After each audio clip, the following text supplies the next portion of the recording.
What if I told you the most intimidating force in any room isn't a loud voice or a muscular frame? It's a mind so disciplined, so self-defined, that it makes others question their own identity. Friedrich Nietzsche didn't believe in surface power. He believed in the Übermensch, the man who rises above mediocrity by mastering himself completely. This kind of mind doesn't beg for approval.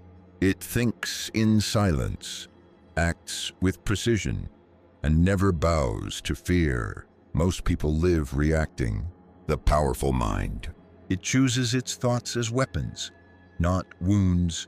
Right now, the world wants you distracted, agreeable, and emotionally predictable. But Nietzsche would challenge you to become dangerous, not to others, but to the weak thoughts that keep you average. If you're ready to stop thinking like the crowd and start building a mind that commands respect through presence alone, like this video, subscribe, turn on notifications, and comment. I forge my mind into my greatest weapon. Number 1. The threat of mental evolution. Why your growth disturbs them. You think people will cheer for your growth, that they'll be inspired when you start changing, improving, evolving. But here's the truth. Many won't applaud. They'll flinch. They'll joke. They'll change the subject when you talk about discipline, silence, solitude, not because you're wrong, but because your transformation makes their stagnation harder to ignore. You believe your isolation comes from being too different, too intense, too focused. But what if the real cause isn't how they see you, but how you now see yourself? When your identity begins to shift, when you stop seeking validation, stop tolerating shallow talk, stop hiding your ambition, you disrupt the unspoken contract of mediocrity. You become a mirror they didn't ask for, a threat they never saw coming. Carl Jung once said, "The privilege of a lifetime is to become who you truly are, but that privilege comes at a price. Distance, misunderstanding, rejection, and the deeper your mental evolution, the more profound the discomfort you stir in others. Not because you're doing something wrong, but because you're doing something rare. This discomfort reveals a hidden truth. People don't fear your mistakes. They fear your clarity, because clarity burns through illusion. A disciplined mind doesn't need to explain itself. A focused spirit doesn't beg to belong. And when you become that kind of person, one who doesn't react, doesn't justify, doesn't shrink, you terrify those still imprisoned by their personas." Nietzsche called this transformation dangerous, not to you, but to the systems built on comfort and control. He wasn't just a philosopher, he was, as one scholar put it, a surgeon of the soul, cutting away lies to expose what's real.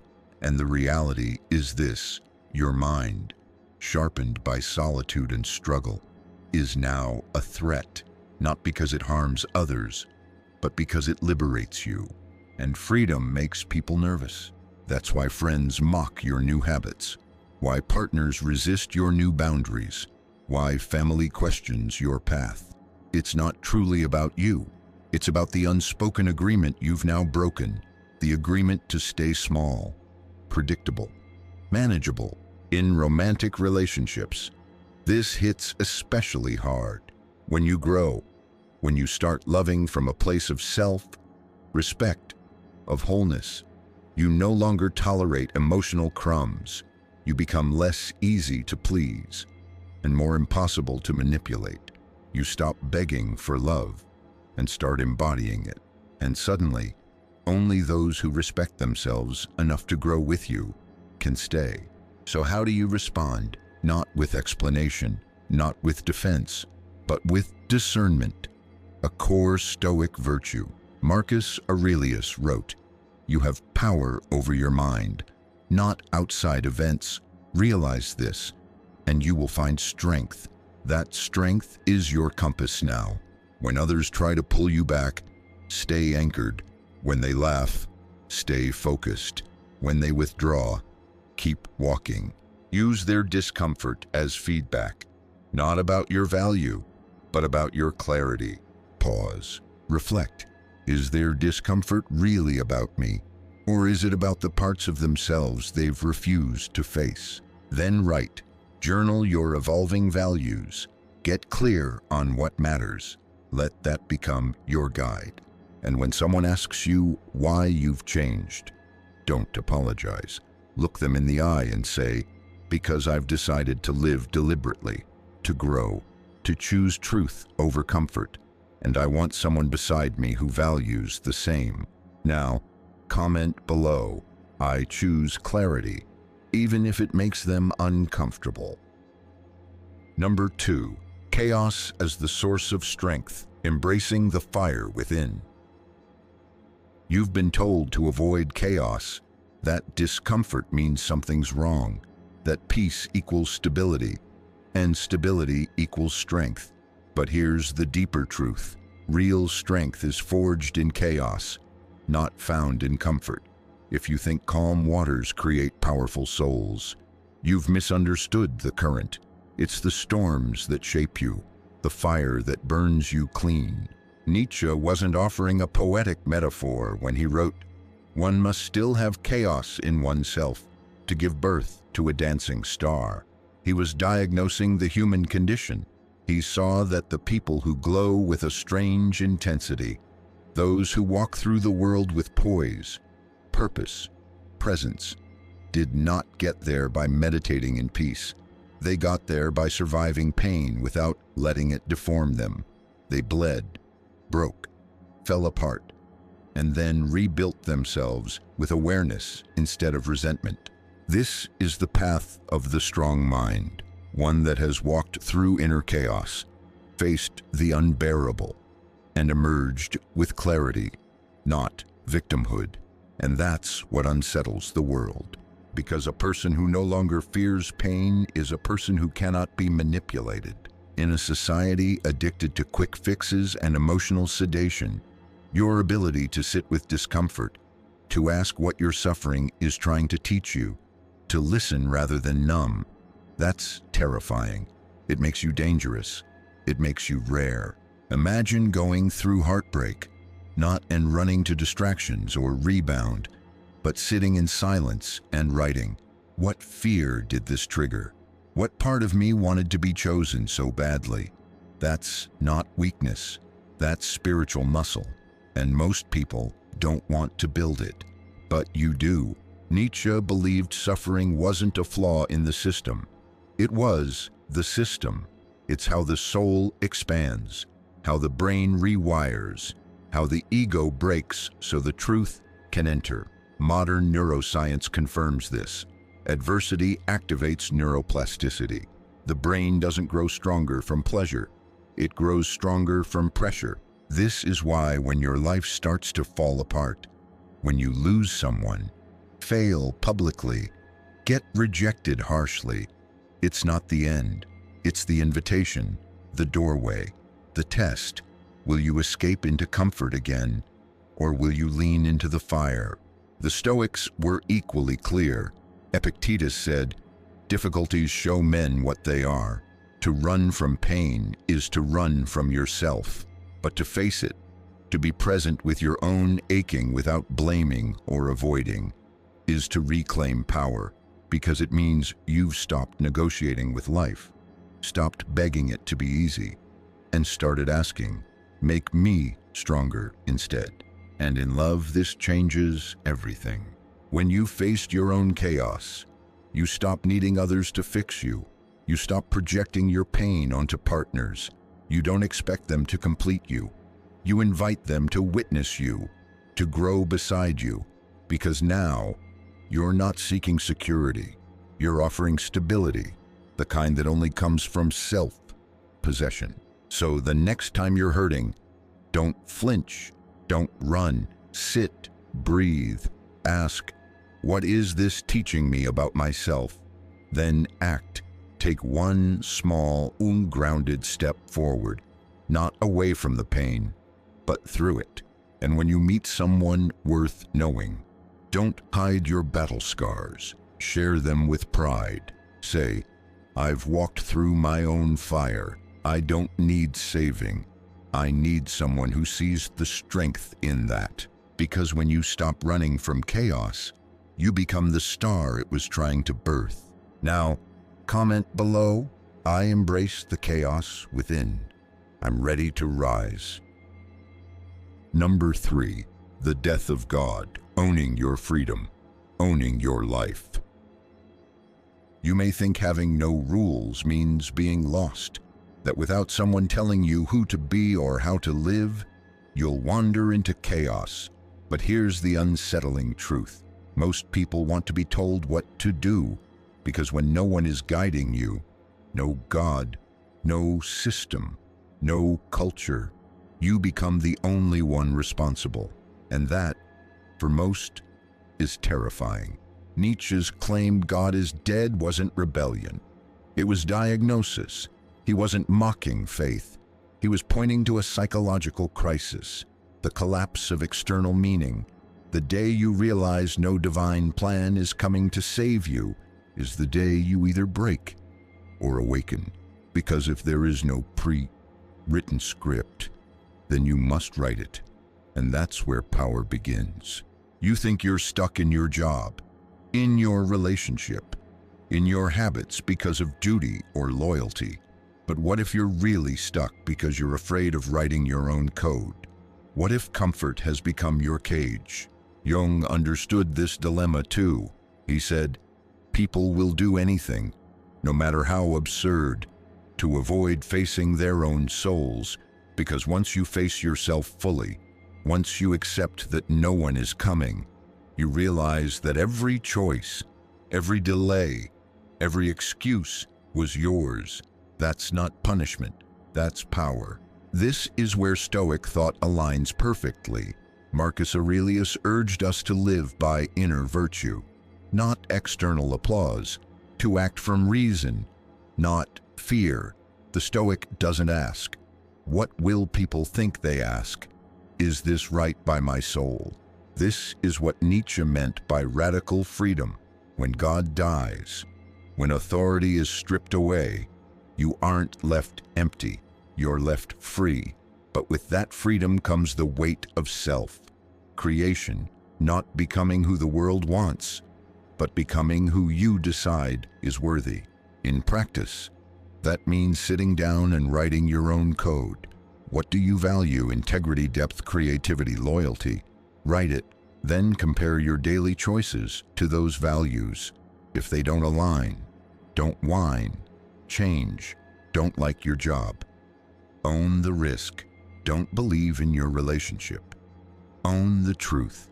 Freedom demands you act, not wait. And in love, this matters more than anywhere else. Because when you're ruled by external approval, relationships become transactions. Do they like me? Am I enough? But when you live by your own code, love becomes an offering. You don't need someone to complete you. You want someone who aligns with the life you've chosen. Say to them, I'm not asking for permission. I'm building something real. If you want to build beside me, let's go. Because here's the secret. Your clarity will always intimidate the unclear. Your conviction will feel threatening to the compliant. But that's not your problem. That's their wake-up call. So ask yourself, if no one judged me, what would I pursue? What life would I build if I stopped apologizing for wanting more? Then start living it, not tomorrow, now. Now, comment below. I choose to build a life that's mine. No excuses. Number 4, the Übermensch, becoming the creator of your own law. You've been taught to follow the rules, fit the mold, play it safe. You were praised for being agreeable, rewarded for obedience. But what if those very habits, the ones you thought made you good, are the ones keeping you from becoming great? Nietzsche offered an alternative. He called it the Übermensch, the overman, not a superhero, not someone stronger than others, but someone stronger than their former self. The Übermensch doesn't wait for permission. He doesn't ask what's allowed. He asks, is this worthy of me? This figure doesn't obey inherited morality. He doesn't bow to herd opinion or live to be accepted. He destroys old identities to build new ones. He doesn't react. He creates. This creation doesn't come from arrogance. It comes from the will to power, the internal drive to shape reality in alignment with your deepest values. If you're waiting to feel ready to become that person, you never will, because the world won't encourage you to transcend it. Most people will pull you back, not because you're wrong, but because your clarity exposes their confusion. This is where your fear of standing out begins. You worry, if I set boundaries, will they leave if I speak my truth? Will they mock me if I act on my ambition? Will I be alone? And here's the hard answer, maybe, but the deeper truth is this. If you don't, you'll never meet the people who would have loved the real you. Jung described this journey as the path to individuation, the process of integrating your light and shadow to become whole. He warned that to walk this path, you must give up the desire to be liked by everyone, because the real you, the powerful, raw, unapologetic version, is not for the masses. The Stoics understood this. 2. Seneca wrote, "The greatest blessings of mankind are within us. The Übermensch is not someone gifted with luck. It's someone who chooses themselves over and over, in the face of silence, rejection, and doubt." In practical terms, it means this. Stop apologizing for your standards. Say, I know what I'm building, and I need someone who builds with me. Stop hiding your truth to be liked. Say, this is who I am. I'm not here to impress. I'm here to connect. Stop betraying your vision to keep the peace. Say, if my presence disturbs your comfort, that's your mirror to face, not mine to clean. In love, this shifts everything. You no longer chase chemistry. You seek compatibility with your values. You don't fall for charm. You're drawn to depth, because now you're not asking, do they like me? You're asking, do they respect who I've become? That's what makes you magnetic. Not performance, but presence. Not pretending, but power. So today, challenge one small societal script. Say no to something that doesn't serve you. Say yes to a truth you've buried, and watch how the world either resists or respects the new law you've written. Now, comment below. I live by my own code. I am the author of my life. Number 5. The solitude of the strong. Why power requires being alone. Most people run from loneliness. They fill the silence with noise, the stillness with distractions, and the space with people who don't truly see them, just to avoid one terrifying experience, being alone with themselves. But here's the paradox. The stronger you become, the lonelier your path will feel. And that's not a punishment. It's proof. Nietzsche called it the fate of the free spirit. Those who break from the herd and dare to think, live, and feel differently. He wrote, the individual has always had to struggle to keep from being overwhelmed by the tribe. If you try it, you will often be lonely and sometimes frightened. But no price is too high to pay for the privilege of owning yourself. That line isn't poetic, it's prophetic, because once you begin to detach from collective habits, from shallow relationships, fake politeness, or the desperate need for validation, you start to feel it, the quiet, the unfamiliar silence, the space you once filled with approval and entertainment, now empty. But don't mistake that emptiness for lack. It's fertile ground. In that solitude, you confront every version of yourself you once avoided. You feel the echoes of your old wounds. You face the doubts, the fears, the voices you silenced in the rush of being accepted. This is the battlefield where the mind becomes unbreakable. Jung called this process shadow integration. When you stop distracting yourself from your wounds and begin embracing them, you find gold in the darkness. You stop being a prisoner of triggers and start becoming the master of your emotional landscape. That mastery radiates a kind of quiet authority that others feel, even if they can't explain it. In love, this solitude rewrites everything. When you've faced yourself fully, you stop choosing people to fill you. You start choosing people who can meet you. You no longer need constant reassurance. You've found your anchor inside. You're not scared of time alone. You value it. And that's magnetic to those who've also walked their own lonely road. But be warned, your solitude may intimidate others. Your peace may feel like distance to those addicted to chaos. You may be called cold, detached, too independent. That's okay. They're not your people. You're not meant to be understood by the many. You're meant to be recognized by the few who see your depth. So here's the practice. Set aside 30 minutes each day to be alone. No phone, no music, no validation. Just you and your thoughts. Journal your fears. Sit with your silence. Get to know the stranger inside you until they feel like home. And when you're ready to love, don't look for someone to complete the silence. Look for someone who doesn't fear it. Say, I've made peace with my solitude. I'd love to share it, not escape it. Because only when you can stand alone can you stand with someone fully. Now, comment below. I've made peace with solitude. It's where I found my strength. Number 6.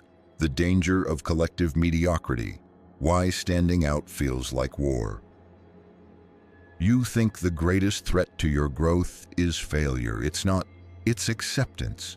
Acceptance into a collective that praises conformity, mocks individuality, and worships comfort over truth. Nietzsche feared collective mediocrity more than any tyrant, because the crowd doesn't attack with weapons. It attacks with expectations. The moment your mind sharpens, when your vision becomes clear and your actions purposeful, you disrupt the unspoken contract of sameness, and you will feel it. The sideways glances, the fake concern, the subtle sarcasm. You've changed. You're too serious. Relax a little. These aren't random comments. They're psychological pressure to return to average. Why? Because your growth becomes a mirror. And most people aren't ready to see their own stagnation. Nietzsche, in On the Genealogy of Morality, explains how slave morality flips virtue upside down. Strength is labeled arrogance, and independence becomes coldness. Confidence is seen as aggression. Why? Because when the herd feels small, they attack whatever reminds them of their smallness. Your progress challenges their paralysis. Jung also noted that people will project their insecurities onto those who refuse to play roles. When you no longer bend, apologize, or perform, when you simply are, you become dangerous, not because you hurt others, but because your authenticity pierces their illusions. And yet, this is your test. Will you shrink to be liked? Will you dilute your truth to stay included? Or will you rise and accept the discomfort of being different? The Stoics already gave us the answer. Marcus Aurelius wrote, "The object of life is not to be on the side of the majority, but to escape finding oneself in the ranks of the insane." The Stoic doesn't seek popularity. He seeks alignment with reason, with virtue, with truth. In love, this clarity saves you from relationships built on performance. When you stop hiding your depth to seem easygoing, you stop attracting people who want surface-level connection. Instead, you start drawing partners who crave realness, even if it's uncomfortable. So here's the practice. When criticized for being too intense, smile. When excluded for choosing discipline over distraction, nod. And when someone tries to tame your fire with their fear, don't dim, burn anyway. Say to your potential partner, "I've outgrown pretending." If you value honesty, passion, and growth, we'll connect. If not, I wish you peace. Because the world doesn't need more nice people playing roles. It needs dangerous minds. Those who threaten mediocrity by simply being themselves. Now, comment below. I'd rather be real and alone than accepted and lost. Number 7. The price and power of being unbreakable. Claiming your voice in a world that fears it. You won't become unbreakable by being liked. You won't become powerful by being agreeable. And you definitely won't evolve by waiting for permission. The truth is this: building a mind that terrifies mediocrity comes at a cost. You will lose friendships rooted in comfort. Opportunities that once felt secure will start to feel like cages, and the world will whisper, "Tone it down." But here's what they don't understand. You didn't come here to be tamed. Nietzsche didn't preach motivation. He preached transformation through fire. He wanted to provoke what he called internal earthquakes, to destroy your false self so that your real self could rise. And when that happens, you no longer move like others. You become a disruption, a reminder, a threat to everything stagnant. Because a mind that knows its own value does something radical. It refuses to be manipulated. It stops needing applause to act. It stops explaining itself to be understood. It stops asking, "Do they accept me?" and starts declaring, "This is who I am. Take it or leave it." Psychology backs this up.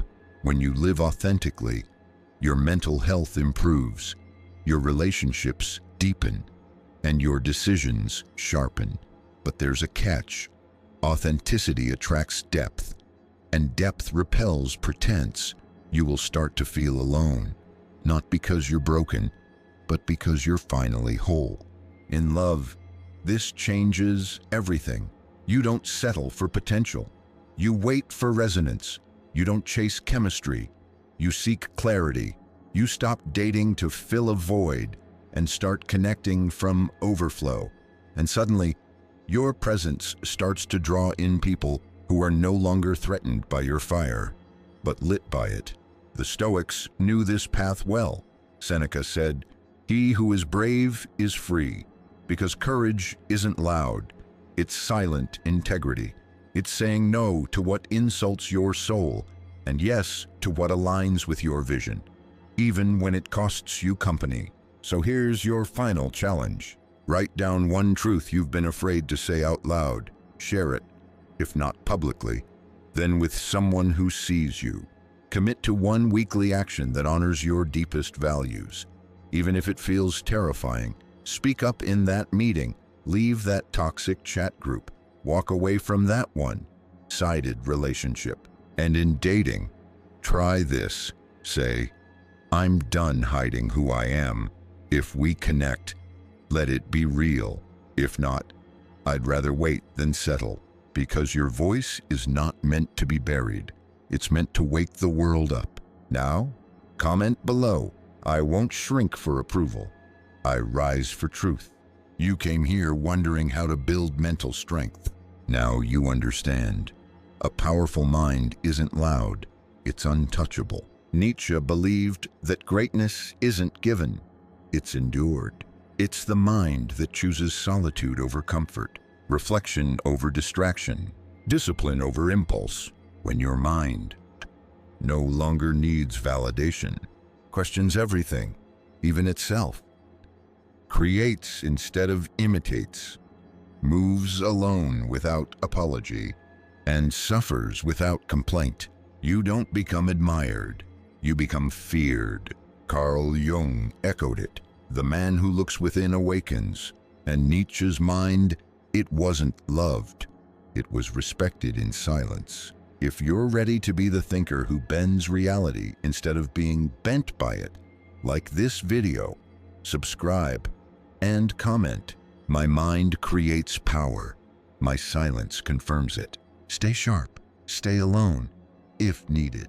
Because once your mind is truly yours, no one can ever own you again.